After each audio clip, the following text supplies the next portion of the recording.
na. Ini kan kes itu ya lor ka bakan bor manu-manu na dai baki teman kan. Aman itu dah kajingat au jingas. La suku igi jingkala mat. Da suku man fly di pop itu la da klama. Mila da penek syai ka jingkla pop. Ila le igi deliverance la mi imesim maman. Di mata da kajingat hi jeng hi ni kan baptis ka kum ka. Kam ki apostol kal nang baat khat balai pra kong. Petrus wang tu kala ka bumut. Bat an pen baptis ti way to way. Haga kerteng jang Jesus Christ. Wana Nazareth banyo ma ipap bat finyo diang ni jing ay metsi makul Jesus Christ ha gospel markas nang bakhat riyo at khat ka ba khatsan wang tila yalap ya gospel siya pertay utaw banget bat pen baptis ni pelim utaw banget laram lupa dininget halor ga jinget jing ingin pen baptis no ya i ba wana wa Jesus bakodor diwan bat pen baptis no ya ba wan lam ban tep no ban pengam no ban tep no itu beri berteman ban saknar yo beri jang kapap ikan baptis iki ikan ngam iki haka kerteng jang Jesus Christ ban Nazareth siap hau pres siap hau pres ni kota oh raba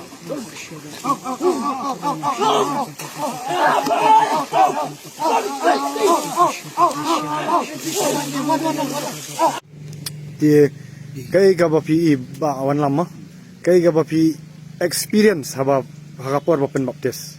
Yani kang por banga dem ta umum tuan kalau normal. Masuk ke majlis mas ni kinsan. Kawan terding kata keding belum oh kaba hanya keding kalau belum hem kena kena junga. Belum hem. Hari itu kiban siksu belum kerja belum kerja ki mai matur kisu.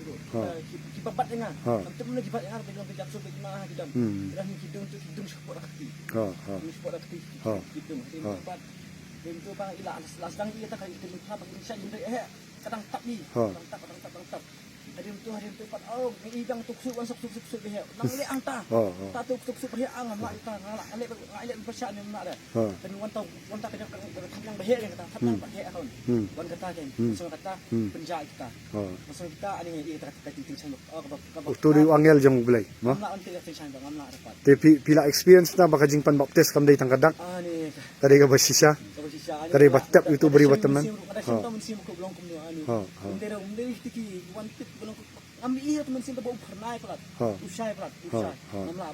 Harkum kasi pentakas ki ang kilai gi thli ding bigiwan no tadi ka tu kan jing pan baptis hak om ba piyo sanan yang mensim khut no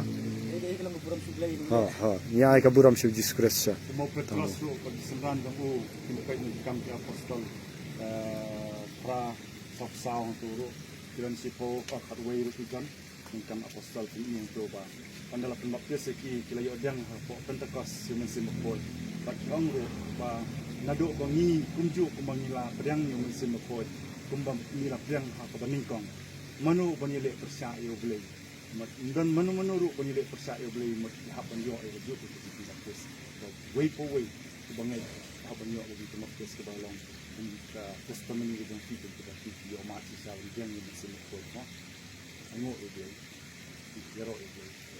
Yoro itry no. Miso tanat banyo snow gani ka testimony, magani ka jingkla kalong ka basisya, man pendan buram yu blay babaro kidi banyo, ya gani ka juk ka jingkla ka mut, ka jingpan baptis ka bakum kani. Kublay sibon, but ngiay ka buram ka jingiro syutra.